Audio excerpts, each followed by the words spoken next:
Nós vamos agora para o primeiro painel da Justiça Federal. E dentro das pastas dos senhores e das senhoras existem aí um cartão de perguntas. Aqueles que quiserem fazer alguma indagação, alguma pergunta durante este painel, podem fazer uso deste cartão. E daí, por favor, chamem o pessoal de apoio do evento para que possam retirar as perguntas. Os nossos participantes do painel responderão 3 perguntas. As demais serão encaminhadas as respostas através dos e-mails dos senhores e das senhoras, ok? Então, para a composição desta mesa neste primeiro painel, agradecemos a presença do desembargador Dr. José Lunardelli, que permanece junto conosco. Gostaríamos de chamar também o secretário-geral da Ordem dos Advogados do Brasil, Dr. Caio Augusto Silva dos Santos, por favor.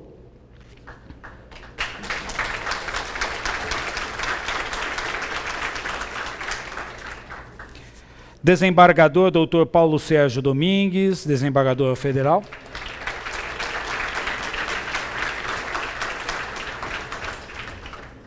Dr. Herbert Cornélio Júnior, juiz federal.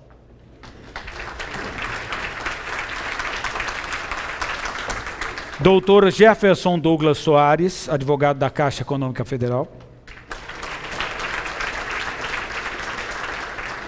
Doutora Luciana Ortiz, diretora do Fórum da Justiça Federal.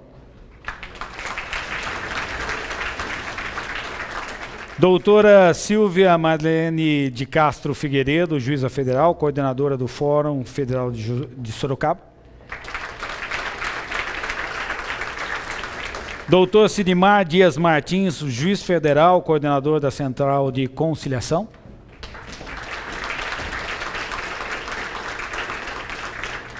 Doutora Célia Marisa de Matos, superintendente regional da Caixa Econômica Federal em Sorocaba.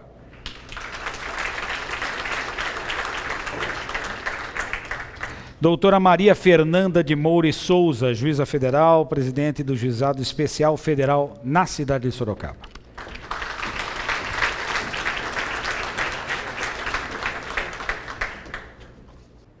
Feita a composição desta mesa diretiva, a palavra do nosso presidente deste painel, por favor.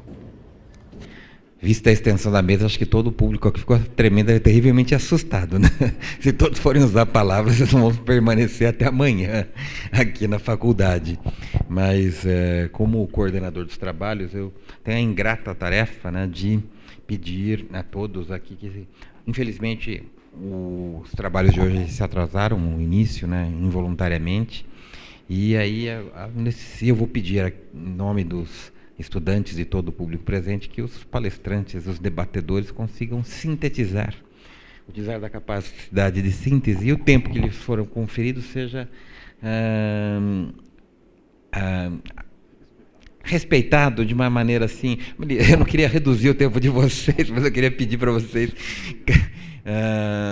serem mais eficientes na apresentação das respectivas exposições, para que o nosso auditório não seja obrigado a permanecer até meia-noite aqui na FADISP. Com a palavra, então, o nosso primeiro palestrante, que é o Dr. Jefferson, né, que é advogado da Caixa Econômica Federal, é um grande especialista aqui no tema também, no tema da autocomposição. Com a palavra, Dr. Jefferson. Inicialmente, agradecer o convite de participar desse congresso. Em nome da Caixa Econômica Federal, então, agradeço esse convite na pessoa do Dr. Sidmar. E, na figura dele, cumprimento todas as autoridades presentes, todos os juízes, todos os magistrados, toda a população e, notadamente, os nossos acadêmicos. Que eu quero iniciar minha fala para falar sobre solução de conflitos na Justiça Federal. A Caixa Econômica Federal é um grande demandante ou hora demandado na Justiça Federal por força do artigo 109, por ser uma empresa pública federal, tem seu foro dito comum na Justiça Federal. E lá resolvemos todas as nossas lides. Inicio aqui, para falar em composição, nós nunca podemos nos esquecer da questão que o advogado é o primeiro juiz da causa. Da mesma forma que o advogado é indispensável para a perfeita distribuição da justiça, o advogado, ao analisar o caso, ele tem a obrigação de analisá-lo como magistrado. E ao analisando esse caso, sendo o primeiro juiz da causa, ele pode dar um norte, até, e muitas vezes, facilitar uma conciliação.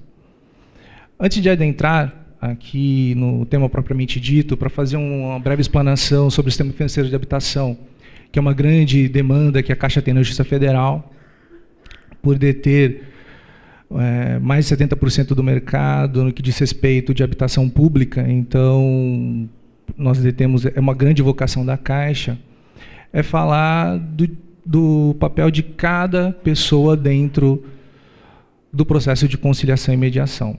Há um caso muito famoso, datado de 2009, que aconteceu na Justiça Federal do Paraná, onde, diante de tantos processos de mutuários que se vêm naquela ocasião para discutir a execução extrajudicial do Decreto-Lei 7066, houve um caso que chamou a atenção de uma magistrada, da doutora Anne Karina Stipe. Era o caso do senhor Adolfo Celso Guidi, que, ficando inadimplente, se viu na justiça para discutir o seu contrato. Mas a inadimplência dele era sui generis. Ele simplesmente deixou de pagar o seu contrato para cuidar do seu filho. E, comovida com essa situação, a juíza simplesmente não só se ficou com o processo, ela foi mais além. Diante da participação de todos os envolvidos, da Caixa Econômica Federal, para conseguir receber o mínimo possível naquele caso, ela conseguiu, através de recursos da Vara de Execuções Penais da Justiça Federal de Curitiba, angariar fundos para quitar aquele contrato. Esse é um caso muito famoso que o CNJ sempre reprisa. E toda vez que eu vejo, eu acabo me emocionando pelo fato que há sempre uma possibilidade de resolver o problema. Aquela magistrada não se furtou diante do problema do senhor Celso, do senhor Adolfo Celso, e resolveu. Claro, a Caixa, como uma empresa pública federal, muitas vezes sensibilizada com a situação retratada nos autos, ela, até por força dos órgãos controladores, ela não pode conceder uma remissão ou um perdão total de dívida. Se há uma dívida, essa dívida necessariamente ela precisa ser paga. O que pode ser feito muitas vezes são as concessões de isenções, de juros moratórios, de multas, mas algum valor há de ser pago. Porque até pelo princípio da isonomia, se a Caixa conceder uma remissão, em tese todos aqueles que estão na mesma situação têm que ter essa mesmo perdão de dívida. Então essa magistrada resolveu o problema. Ela não se furtou. É uma situação diferente, é uma situação sui generis, mas ela resolveu. Então isso mostra a participação que cada ator tem dentro do processo de conciliação. Esse papel, muitas vezes, nós, advogados, ora magistrados, a própria parte, muitas vezes a solução está na mesa e acaba não sendo feita. Então é importante que todos dediquemos sempre o nosso 100% em cada mesa de negociação, porque nessa mesa de negociação, nessa mesa de conciliação ou nessa mesa de mediação está o bem da vida. Pode ser que para o advogado, para o magistrado, seja somente um caso, mas para a parte é o seu caso. E eu, na minha advocacia pública da Caixa Econômica Federal, desde 2005, penso assim em cada processo. Claro que existem algumas limitações, por ser, novamente, por ser uma empresa pública, existem órgãos de controle, existem regulamentos e normativos para serem cumpridos. Mas isso não impede que eu faça o meu primeiro juízo da causa, vejo quais são as consequências. Hoje posso falar aqui, principalmente para a Justiça Federal, ela já tem ciência que nós estamos evoluindo na questão da conciliação, apresentando propostas, caso tenha havido algum equívoco ou alguma falha na prestação do serviço da Caixa. Quando falamos em conciliação, já entrando no tema do sistema financeiro de habitação, é algo, há 15 anos atrás, praticamente impensável. Existia simplesmente uma dívida, essa dívida era paga. Se não era paga, existia uma demanda judicial. Não existia nenhuma possibilidade. A fomentação desses métodos alternativos de solução de conflito, a Caixa foi aprendendo. Pensando em políticas habitacionais, nós temos a criação do Banco Nacional de Habitação na década de 60 e a criação do próprio Sistema Financeiro de Habitação, que vigeu até meados de 80, quando o Banco Nacional de Habitação foi extinto e a Caixa acabou sucedendo o BNH nessas questões habitacionais, tanto em direitos quanto obrigações. E daí vem hoje a nossa grande vocação do crédito imobiliário. Dentro desse sistema financeiro de habitação, que eu vou me ater um pouco mais a ele, já lembrando do adiantado da hora, ele sempre vai ter por mote, sistema financeiro de habitação, é um mutuário que não tem a sua casa própria, que é um anseio de todo brasileiro. Posso falar que de cada 10 brasileiros, 9 sonham em ter a sua casa própria. É algo que está cultural e é algo que o Estado tem que propiciar e usa um dos seus braços, que é a Caixa Econômica Federal, para fazer isso. O outro lado é, uma vez havendo uma demanda por moradia, há um fomento da construção civil como um todo. E havendo um fomento da construção civil, há um aquecimento da economia, e nós temos aquele ciclo do bem. Isso visa acabar com um déficit habitacional. Tudo isso foi criar, que norteou a concepção do sistema financeiro de habitação em linhas gerais. Automaticamente foi criado o FCVS, que para os novos, ou para aqueles que não militam na área habitacional, era um fundo que visava adimplir o saldo devedor, porque em meados da década de 80, ou até antes mesmo, foi criado um sistema chamado de plano de equivalência salarial, que gerou muita dor de cabeça dos nossos juízes para julgar.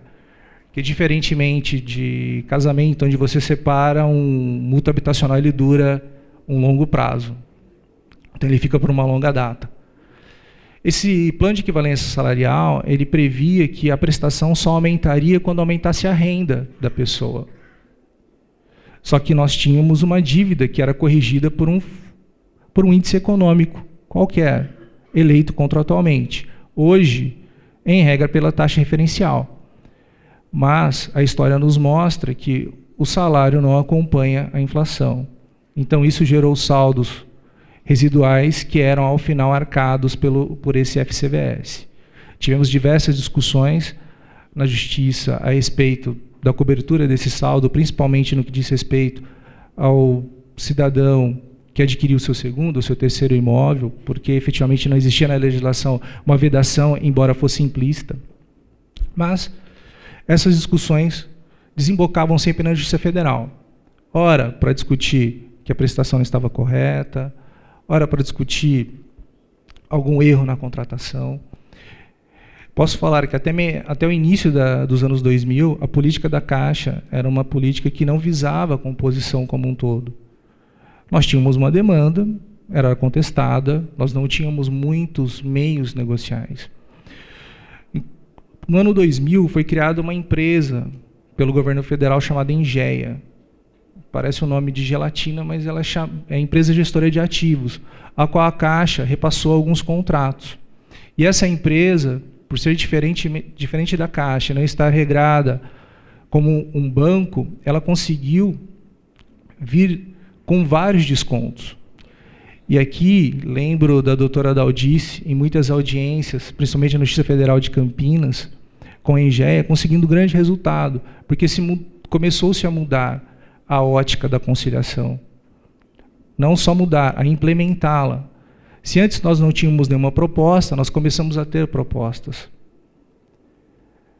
E essas pessoas sensibilizadas com essa proposta começaram a resolver os seus contratos. Essa questão habitacional, ela é um pouco para a Caixa e para todos os outros agentes, muito importante, porque ela sempre tem a garantia e tem, do outro lado, o mutuário, que se ele não adimple o seu contrato, o credor vai executar essa garantia e vai retomar o imóvel. Hoje, nós temos, para as garantias de contratos habitacionais, as duas possibilidades, que é a hipoteca, que hoje a Caixa usualmente não adota, e a alienação fiduciária de bens imóveis, criada pela Lei 9.514, onde o mutuário entrega esse bem para o credor, onde, uma vez satisfeita a dívida, a sua propriedade será plena. Hoje nós temos alguma discussão ainda sobre a legalidade dessa consolidação, a legalidade da alienação fiduciária de bens imóveis, porque ela prevê um meio de execução fora do processo no primeiro momento, e no segundo, somente quando é feita a alienação do bem e não há a entrega voluntária, que ele é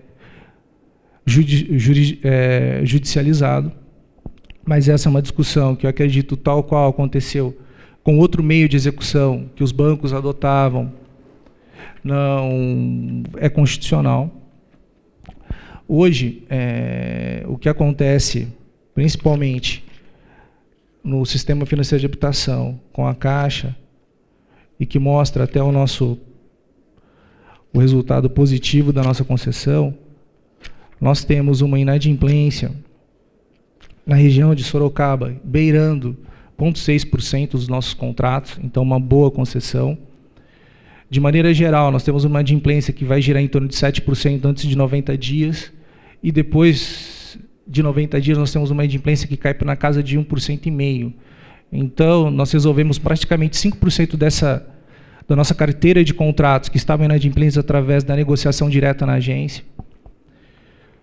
E isso visa sempre o lado social do contrato. A Caixa, tendo possibilidade, ela sempre vai compor com o mutuário, já colocando algumas ressalvas que, diante dos normativos existentes, principalmente dos órgãos de fiscalização, toda e qualquer política que a Caixa faz de renegociação de contratos, ela tem aprovação de seus órgãos controladores. Então, havendo possibilidade, a Caixa faz sim um acordo. Hoje, quando o mutuário não adimple o seu contrato habitacional com a Caixa, falando pela execução da alienação fiduciária, pela 9.514, passado, em regra, de 3 a 6 meses, inadimplido, ele não procurou a agência, ele vai ser intimado para purgar a mora. E uma vez intimado para purgar a mora para pagar, ele vai ter o prazo lá fixado contratualmente, em regra de 15 dias. Não paga esse contrato, o banco vai consolidar essa propriedade. O que é isso? Ele vai fazer a primeira parte para recuperar o seu mútuo. Consolidada a propriedade, ele vai passar a ter que colocar esse bem à venda para efetivamente recuperar. E aí é que surge a grande demanda atual. As pessoas, diante de uma crise econômica que atinge a todos, não conseguindo pagar o seu mútuo, acabam se valendo da Justiça Federal para resolver o seu conflito. Ora alegando alguma irregularidade nesse processo, ora alegando alguma irregularidade na evolução do mútuo. E aí é que surge a nossa possibilidade de conciliação. A Caixa hoje tem trazido propostas, principalmente para aqueles contratos que não tiveram a consolidação da propriedade, propostas que, no nosso entender, até condizentes para que esse contrato seja regularizado. E após a consolidação, que é o nosso grande problema, a Caixa, em alguns casos, tem conseguido fazer o acordo, onde a parte tem o numerário. Por força legal, após essa consolidação, os doutores do bem o sabem, a parte só teria o direito de preferência, ou seja, ele teria que pagar toda a dívida. Mas muitas vezes ele só tem parte e quer restabelecer o contrato. Nesse ponto, então, em algumas vezes, a Caixa acaba até conseguindo regularizar esse contrato. Para falar um pouco mais sobre conciliação e métodos de mediação, a Caixa também, atuante no segmento comercial, ela está tendo um ótimo resultado através de campanhas feitas para regularizar os contratos inadimplentes de longa data acima de um ano, com descontos bem agressivos. Esses descontos visam regularizar esses contratos e colocar as empresas e as pessoas físicas em ordem. Aqui eu só queria falar que, para trazer um dado muito importante, que no ano de 2017, no âmbito do Jurídico Campinas, nós recebemos, só de contratos judicializados, através de negociações diretas na nossa agência, valores na ordem de 14 milhões, envolvendo mais de 4.500 contratos. Esses dados são de 2018. Em 2017, nós tivemos 22 milhões, envolvendo 6.300 contratos. Essas políticas de conciliação, a Caixa vem tentando aplicá-la no seu dia a dia, nas suas agências, através de negociação, e principalmente na Justiça Federal, participando de através dos centros de conciliação. Lembro aqui um caso da doutora Daldice, só para finalizar a fala, que mostra muitas vezes a importância do magistrado neste processo de conciliação. Nós tínhamos um caso em meados de 2000, onde o imóvel já tinha sido arrematado e efetivamente não tinha mais condição de restabelecer o contrato. A parte, a duras penas, conseguiu o numerário para quitar o contrato, só que ele não tinha dinheiro suficiente para fazer a escritura. Lembro-me aqui que a doutora Daldice perdeu o seu almoço para fazer da ata da conciliação a própria escritura, lá constando todos os termos do contrato. Isso mostra novamente o papel que cada um pode desempenhar e deve no processo de conciliação, mediação, qual ele for, para que se chegue a um bom termo. Se o juiz é ele que julga a causa, o advogado tem por obrigação auxiliá-lo. E auxiliando, nós podemos restaurar a conversa. Restaurando a conversa, todos vamos ter uma solução muito melhor. Então, eu agradeço aqui a oportunidade, mais uma vez, de falar aqui em nome da Caixa Econômica Federal e devolvo a palavra ao Dr. José Lunardelli. Muito obrigado.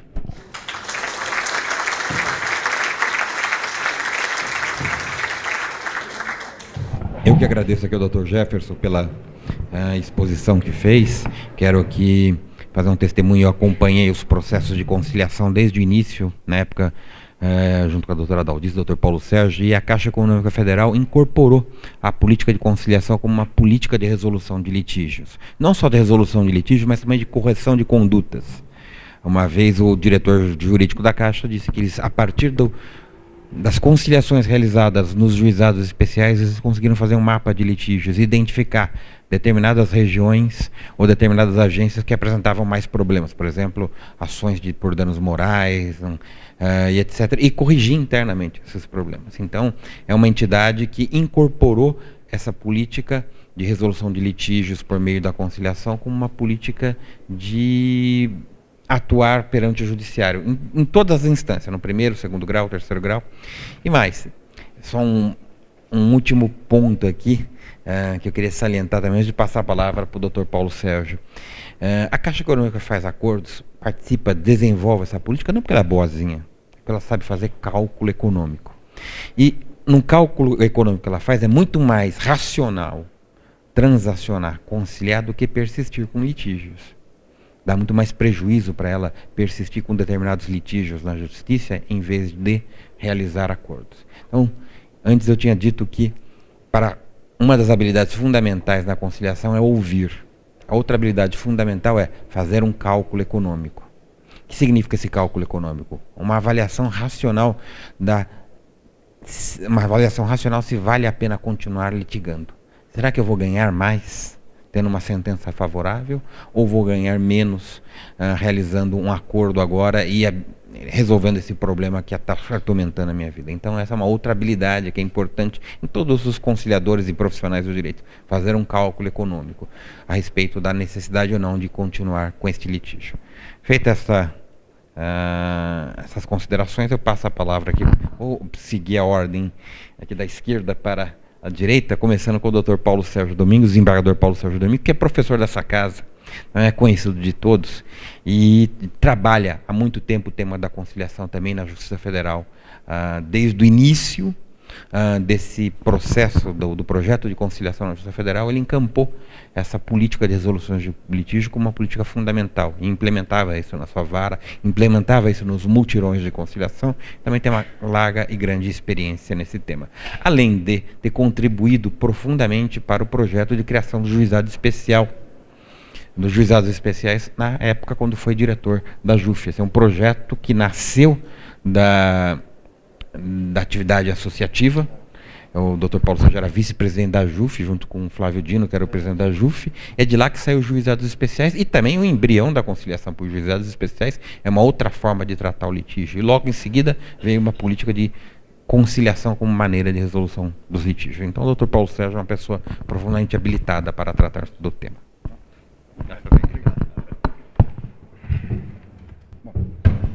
Muito boa noite a todos.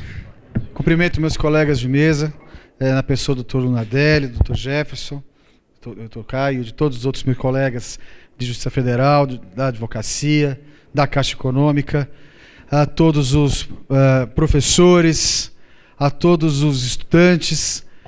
Para mim uma grande alegria ter recebido o convite da organização para estar com vocês aqui hoje à noite. É uma dupla alegria, tanto por ver os meus colegas de justiça, especialmente da Justiça Federal, aqui presentes, como por ver aqui meus colegas professores, alunos e diversos ex-alunos aqui desta casa, tanto da graduação como da especialização.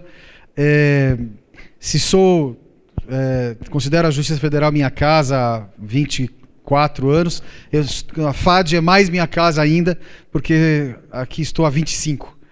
Então, para mim é uma grande alegria estar aqui com todos vocês nesta noite. Aqueles que são ou foram meus alunos sabem que gosto de contextualizar aquele problema de que nós estamos falando naquele momento, num dado momento. E o contexto em que isso se insere aqui hoje, pessoal, é um contexto que a gente precisa explicar o porquê ele é relevante da maneira como estamos todos nos referindo a ele. O fato é que, com a democratização do país a partir da Constituição de 88, nos anos 90, nós começamos a discutir muito a crise no judiciário, especialmente no que diz respeito ao déficit de acesso à justiça.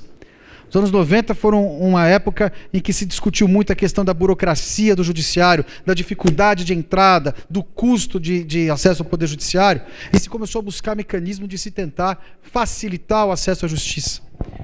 Dentre outras coisas, os juizados de pequenas causas, depois juizados especiais, né, que surgiram na Justiça Estadual. E nós ficamos com ciúme na Justiça Federal, a gente queria para nós também, mas nós enfrentávamos um grande problema, que era aquele paradigma da indisponibilidade do interesse público que a gente aprende na faculdade. O interesse público não pode ser objeto de negociação, o poder público não pode abrir mão de coisa nenhuma, tem que recorrer até o final, tem que discutir até o fim. Eu já expedi por conta disso, nunca me esqueci, guardei cópia. Expedi uma vez um alvará de levantamento de 12 centavos. São coisas que são vergonhosas, inúteis. E a gente, como já foi muito bem pontuado aqui pelos colegas que me antecederam, tem que pensar em como racionalizar isso. Os anos 90 enfrentaram, e o início dos anos 2000, vivenciaram, sim, grandes avanços no acesso à justiça. E o acesso à justiça facilitada significou o quê? As pessoas vindo litigar, trazendo processos, e depois o que a gente faz com eles? Como é que a gente dá conta deles? Eles entraram e agora como é que nós vamos fazer para sair? Aí se começou essa reflexão toda no sentido de, puxa, como é que nós vamos fazer para, primeiro, tentar fazer com que não seja a decisão do juiz a resolver a questão, mas sim aquela das próprias partes, aquela decisão que as próprias partes encontram e que é muito melhor para um litígio do que uma decisão imposta por um terceiro. Segundo, como nós vamos fazer para mudar a mentalidade das pessoas envolvidas, de todos os atores neste processo? Os advogados não estão acostumados a lidar com isso, a gente não aprende isso na faculdade, os juízes também não aprenderam isso na faculdade. A gente aprendeu que tem que ser um grande gladiador, tem que brigar, tem que ir até o final.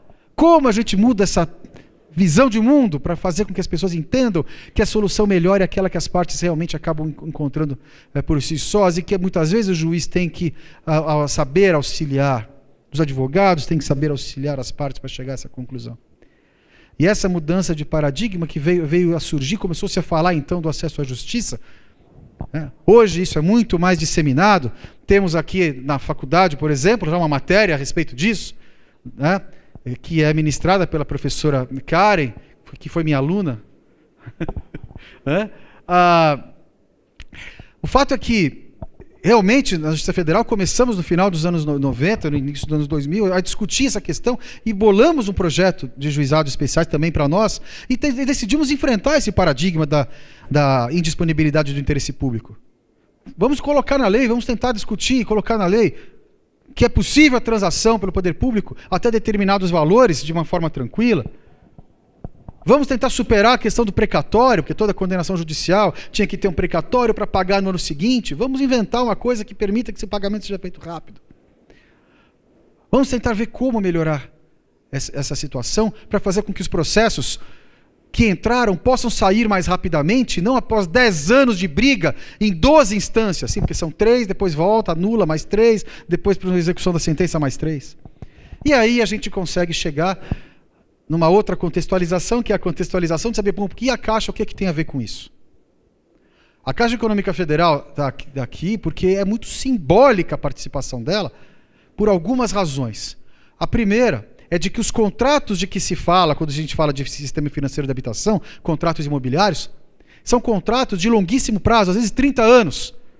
E quem olha para trás, 30 anos, teve no mínimo 5 planos econômicos, uns 14 zeros cortados da nossa moeda ao longo desse tempo, hiperinflação, juros estratosféricos, ninguém mais sabia o valor da moeda. Em 30 anos foi uma maluquice. Quando se vai ver, a pessoa pagou, naqueles modelos antigos de contrato, terminava de pagar o apartamento, ainda devia mais 2 apartamentos, por causa dos juros.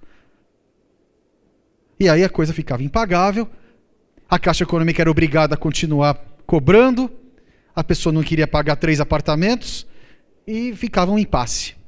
Realmente, nessa época, no início dos anos 2000, a Caixa Econômica percebeu e falou, não adianta ficar martelando em ferro frio, essas coisas são mesmo incobráveis. A Justiça disse, bom, vamos tentar ajudar nessa conciliação, e aqui é importante fazer essa menção mesmo. De fato, a JUF encampou isso desde o início, desde os anos 2000, fizemos um seminário em conjunto com a Caixa Econômica Federal, que foi em Goiânia, para tratar a respeito do tema, tentando sensibilizar os advogados, os juízes, para buscar essa conciliação. Aqui tem que destacar o papel exercido na época, também pela doutora Daldice, pelo doutor Landelli, e especialmente pelo então chefe do jurídico da Caixa Econômica Federal do Estado de São Paulo, Antônio Carlos Ferreira, que depois se tornou diretor jurídico nacional da Caixa Econômica Federal e hoje é ministro do Superior Tribunal de Justiça. Foi um grande papel, inclusive, para convencimento interno e do próprio TCU da viabilidade de se abrir mão de créditos para conseguir uma maior efetividade na cobrança. E mais, fazer com que a própria Caixa pudesse exercer melhor o seu papel duplo. Porque a Caixa tem uma grande dificuldade nisso, porque ao mesmo tempo ela é um banco, ela tem que cobrar, ela tem que dar lucro, mas também é uma fomentadora de políticas sociais. Ou seja, é um tipo de banco daqueles que não pode esfolar muito o seu cliente, ao contrário de outros. Então, esse papel duplo é difícil de exercer. O fato é que esse sistema de conciliação acabou se potencializando. Eu tenho pouco tempo como debatedor, né?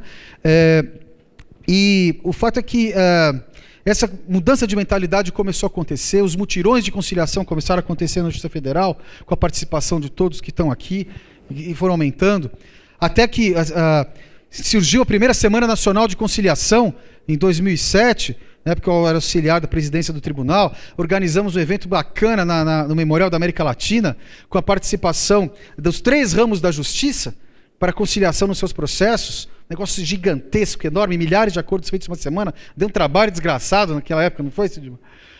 E saiu. Foi uma coisa muito bacana. No ano seguinte, fizemos no estádio do Pacaembu, né? Pela Justiça do Trabalho, pessoas da Justiça do Trabalho, da Justiça Estadual, da Justiça Federal trabalhando juntos. O CNJ, na época, ajudou o então desembargador Buzzi, hoje no STJ também, participou muito desse trabalho. Enfim, a criação logo em seguida no TRF do Gabinete de Conciliação, destinado a receber processos dos desembargadores para poder tentar a conciliação num local específico. Foi o primeiro a ser a ser criado efetivamente no país. E os desembargadores, no começo, não queriam mandar os processos para lá. A gente tinha que, pelo menos, implorar, pelo amor de Deus, manda uns processos para a gente conciliar. Não, eu quero julgar. Mas quando? Um dia, quando chegar a vez dele. Até entender que dava para fazer isso, que dava para tentar conciliar e que era melhor para todo mundo. Né?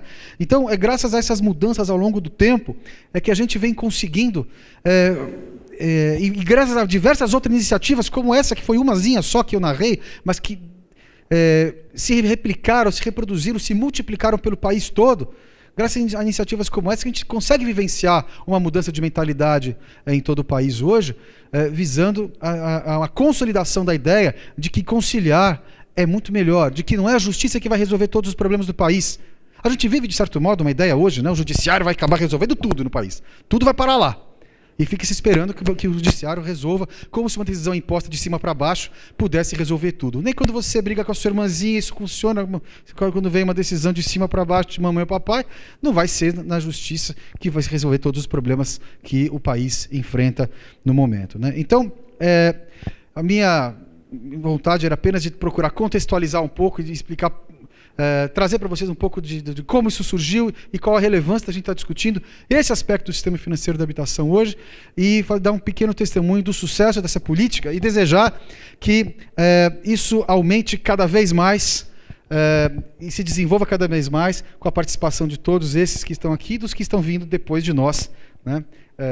Cada vez mais. Muito obrigado a todos, um abraço para os meus alunos, falou, boa noite.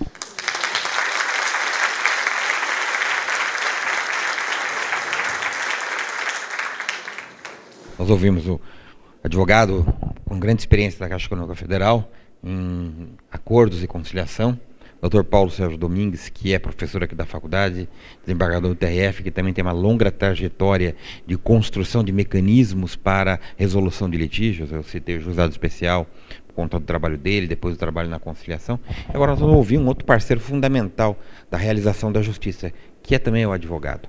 E aqui nós temos aqui o Dr. Caio, que é secretário-geral aqui da subseção de Sorocaba, se não me equivoco, do Estado. O Estado estava diminuindo a jurisdição do Dr. Caio aqui.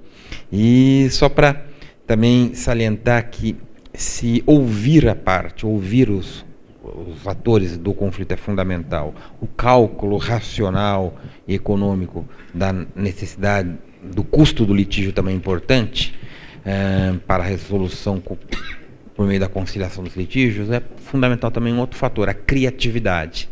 Quem traz a criatividade para a justiça inicialmente são os advogados, que provocam os juízes com temas e assuntos novos. Daí a importância deles aqui para a resolução dos litígios, porque o juiz não age, ele é provocado por uma parte, e essa parte é o advogado. É ele que, de maneira criativa, faz o direito se transformar. Inicialmente. É claro que o juiz tem que incorporar isso numa sentença, mas sem a provocação do advogado isso nunca ocorreria. Daí a importância do advogado na solução dos litígios. Então vamos ouvir agora o Dr. Caio. Novamente, boa noite a todos. Quero cumprimentar o desembargador José Nardelli, também o Dr. Jefferson, que me antecedeu na fala, e o também desembargador federal Paulo Sérgio. E dar apenas uma ponderação na linha da fala que tivemos a oportunidade de fazer, no sentido de que conciliar é preciso. Não há dúvida disto, todos nós compreendemos que para juntos podemos encurtar o tempo de acesso da parte do cidadão ao bem da vida que ele pretende alcançar através de uma discussão judicial. É preciso que todos nós estejamos juntos nesta iniciativa de procurarmos muitas alternativas. Diz a lenda que quando o animal é muito grande, quando o urso é muito violento, nós não podemos destinar uma arma só para combatê-lo. E por isso quanto maior for o número de alternativas possíveis para nós encontrarmos esse caminho mais curto de entregar à parte aquilo que ela pretende ou que ela entenda como adequado, é preciso que nós estejamos todos unidos, não há dúvida disto. E para isso, como tivemos a oportunidade de registrar sobre a visão da advocacia, é preciso que nós possamos juntos dar esse passo à frente, o passo adiante, compreendendo que a advocacia tem condições efetivas de auxiliar nisto, a partir do momento em que nós compreendemos que ela acaba servindo como um vetor importante de maior credibilidade ainda a esse sistema, porque ela permite com que a parte se sinta efetivamente segura para levar adiante uma composição, para levar adiante a assunção de um compromisso que precisa ser cumprido. As conciliações não precisam apenas ser realizadas, elas precisam ser realizadas e cumpridas efetivamente, para que nós não tenhamos aí depois um grande passivo no ambiente de execuções futuras que acabam implicando em uma grande movimentação do Poder Judiciário posteriormente. E penso que a partir do momento em que nós compreendemos que através de medidas administrativas que o Poder Judiciário possa adotar, reconhecendo esta indispensabilidade da presença do advogado em todos os campos destas atividades, penso que nós teremos a parceria efetiva de todos os atores que estão imbuídos da mesma finalidade, que é atender o cidadão.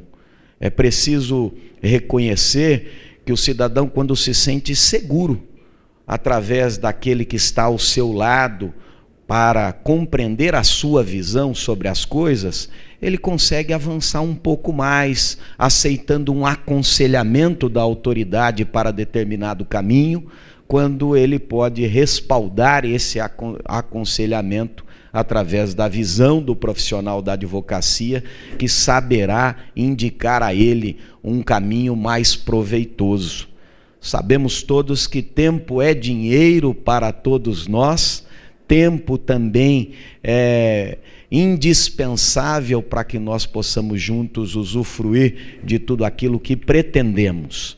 E para isso é fundamental que nós possamos reconhecer sobre a visão da advocacia a indispensabilidade da presença do advogado em todos esses mecanismos de distribuição da justiça, desde a judicialização convencional ou mesmo as metodologias da conciliação, da mediação e da arbitragem.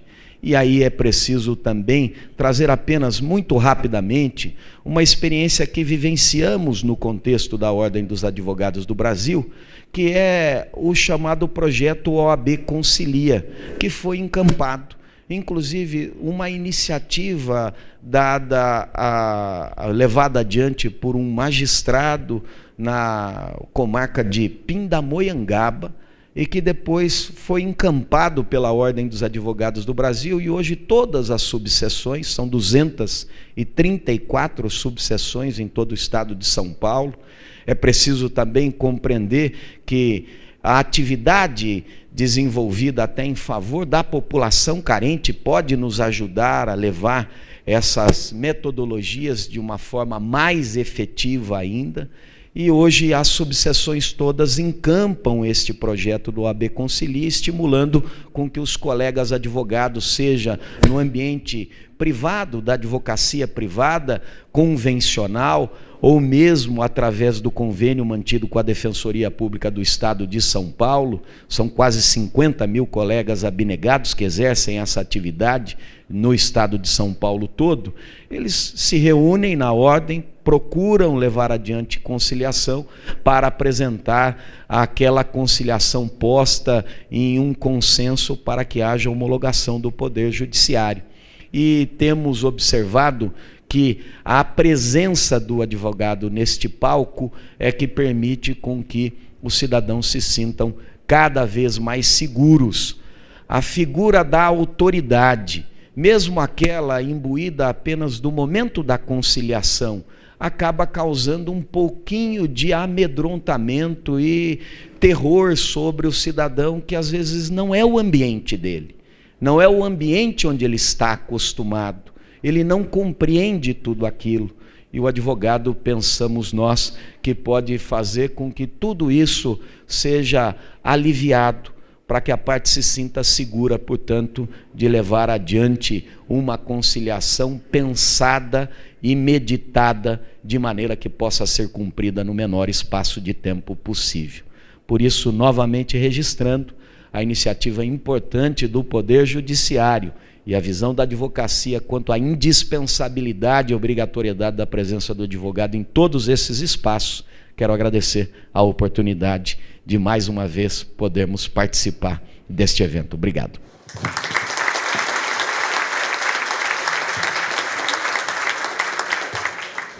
Obrigado, doutor Caio, pela exposição e por salientar mais uma vez o papel relevante do advogado na construção da conciliação, sobretudo por informar a parte dos seus direitos e de dar essa tranquilidade e segurança para ela. Vamos ouvir agora o Dr. Herbert Cornélio Júnior, que é juiz federal em São Paulo, trabalha, atualmente está no gabinete da conciliação, também tem uma larga experiência em termos de autocomposição de conflitos. Dr. Herbert, com a palavra. Obrigado. Obrigado a todos. Obrigado a todos. É um grande prazer, uma satisfação estar aqui com essa mesa, cheio de queridos amigos, colegas, né, vários deles. E estar aqui com os senhores nessa oportunidade, né, apesar do adiantado da hora, a gente vê que o pessoal está muito interessado em saber como está o andamento das soluções, o tratamento adequado de conflitos na Justiça Federal, principalmente, né, que é mais o tema desse painel. Antes de ficar por último aqui para debater, né, às vezes é uma situação meio inglória, né, ou pelo menos tem uma bipartição aí, porque se de um lado, né, com pessoas tão brilhantes já debateram quase tudo, de outro lado sempre há questões que são suscitadas e que nos levam para outros caminhos. E, né, se a gente não tomar cuidado, a gente vai se perder nesses caminhos e pode ficar muito tempo aqui, que, né, não é a intenção de eu fazer essa maldade com os senhores. Mas, enfim, diversas questões extremamente relevantes aqui foram abordadas, né? Eu poderia levar para vários caminhos, vou tentar sintetizar alguns. Então, foi colocado como a importância da participação da Caixa e depois da Engea no desenvolvimento da conciliação na Justiça Federal, porque pode-se dizer, né, salvo algumas iniciativas isoladas diferentes, mas basicamente foi a partir disso, principalmente dos contratos ligados ao sistema financeiro de habitação, que ela, a partir de 2004, principalmente, 2002 na Justiça Federal, talvez no Brasil como um todo, lá em Maringá principalmente, mas depois aqui em 2004, em São Paulo, em Santos, e depois espraiando para o resto do Brasil. E um pouco mais à frente, várias outras demandas da Caixa e outros assuntos, depois trazendo outros litigantes, principalmente grandes litigantes, que passaram a ter a apreciação daqueles litígios sido feita por conta da conciliação, que se tornou institucionalizada lá a partir de 2004 no nosso tribunal.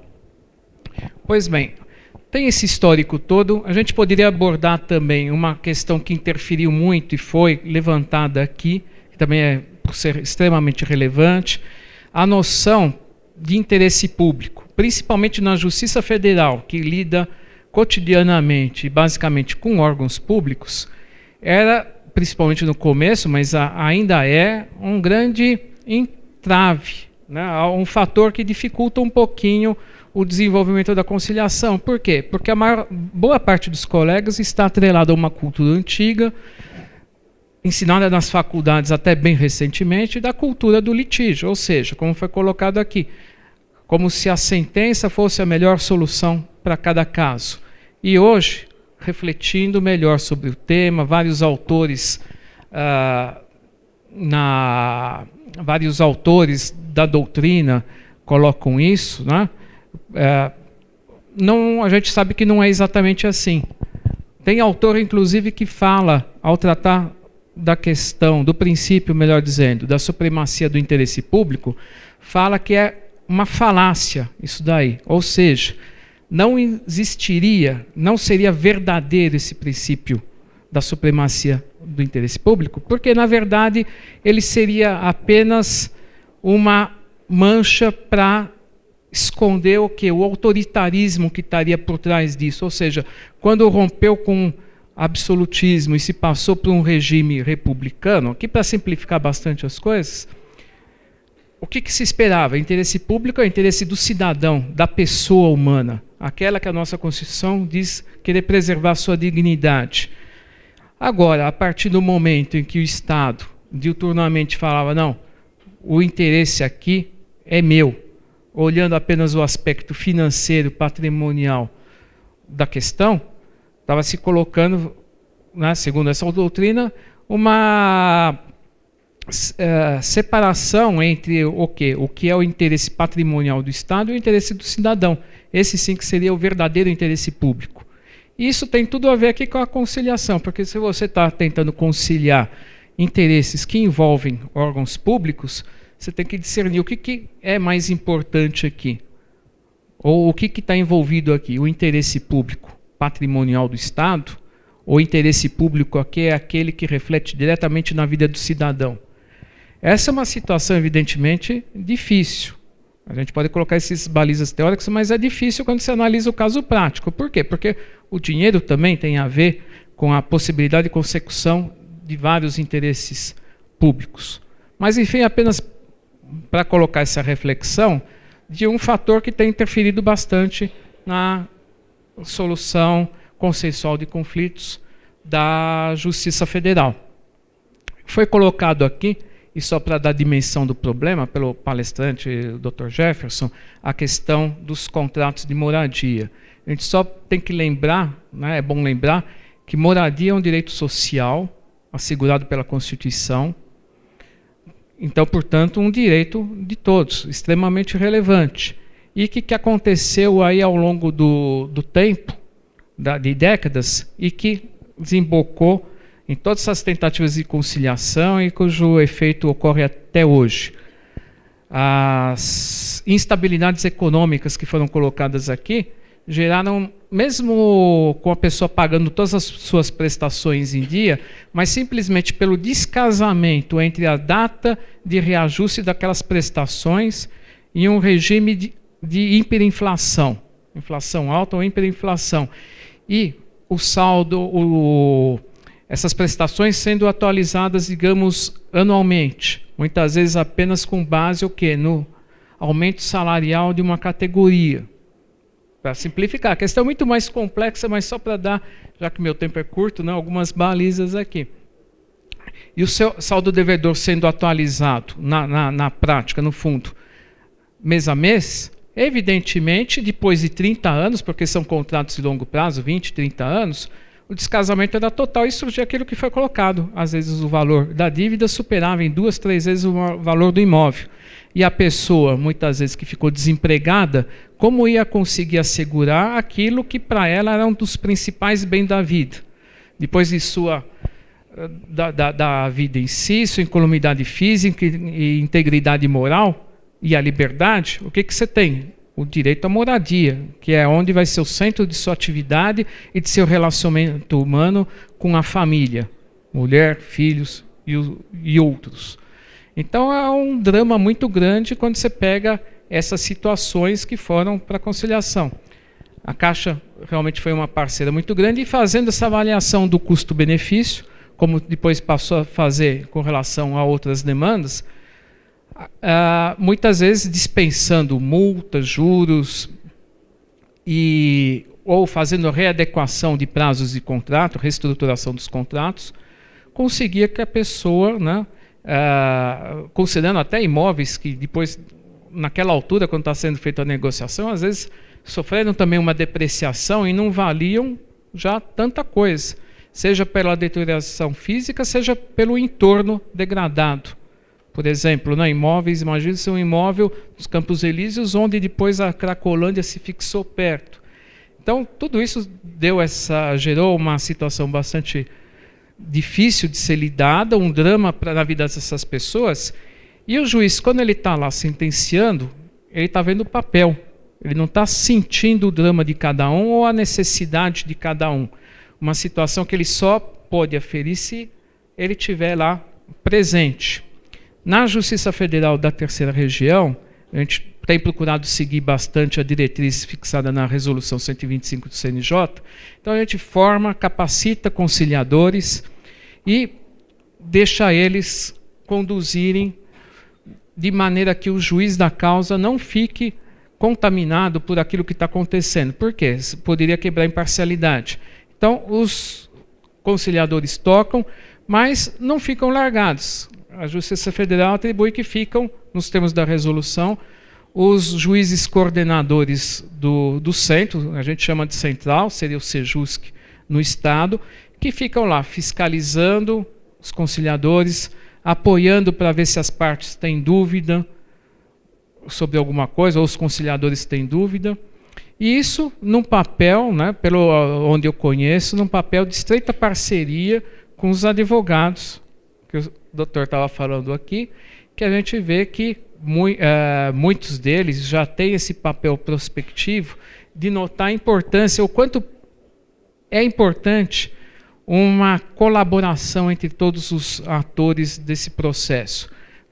Aqui a gente pode fazer até um paralelo com a questão da educação, da mesma maneira que se descobriu em educação, e se fala isso há décadas, que muito mais do que impor, é importante que a criança construa seu conhecimento através da prática. Isso aqui no campo da educação para os adultos se fala muito mais ainda. A gente fazendo esse transplante, a gente vê que também no campo das soluções de conflitos, muitas vezes o ideal é a parte estar participando dessa construção, porque só ela que conhece suas necessidades e seus interesses. E em inúmeras ocasiões eu pude ver em ações, inclusive coletivas, onde isso pode ser muito bem explorado, questões que questões que não estavam no processo, cada parte falando uma coisa, processos às vezes já em grau de recurso, teve até um caso concreto já com embargos infringentes julgados, quase pronto para ir para o arquivo, o gabinete teve a sensibilidade de mandar para a gente, colocamos todo mundo numa mesa e quando se conversou, descobriu-se outras alternativas que não estavam colocadas dentro do processo e que poderiam mudar totalmente a configuração daquela situação.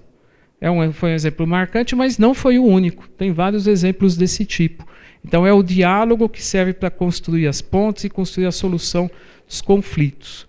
Não sei se tem tempo, mas, enfim, teria muitas outras coisas para colocar, para discutir, mas eu não vou me alongar e agradeço a presença dos senhores. É isso.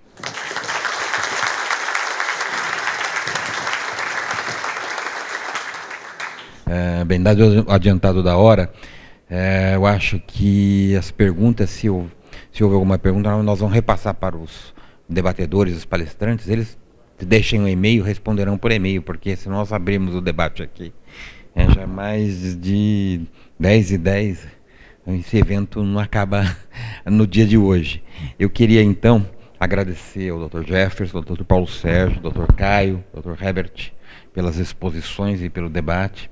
Agradecer aqui os organizadores, todo o comitê de magistrados estaduais, federais e do trabalho, os magistrados federais aqui da mesa, doutora Silvia Figueiredo, que é a coordenadora da Justiça Federal aqui em Sorocaba, doutor Sidmar, que coordena a conciliação,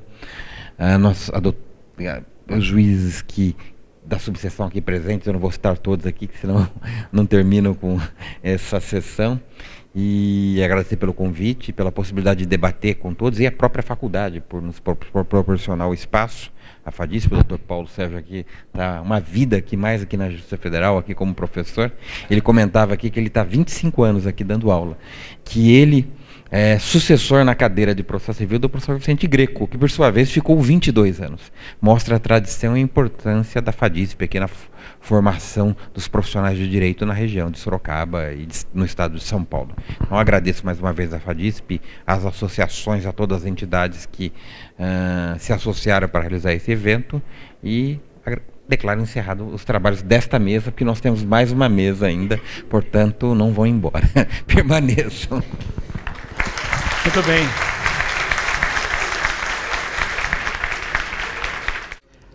Agradecemos a todos os conferencistas, a todos os magistrados, magistradas. Obrigado pela participação neste painel da Justiça Federal. Muito obrigado.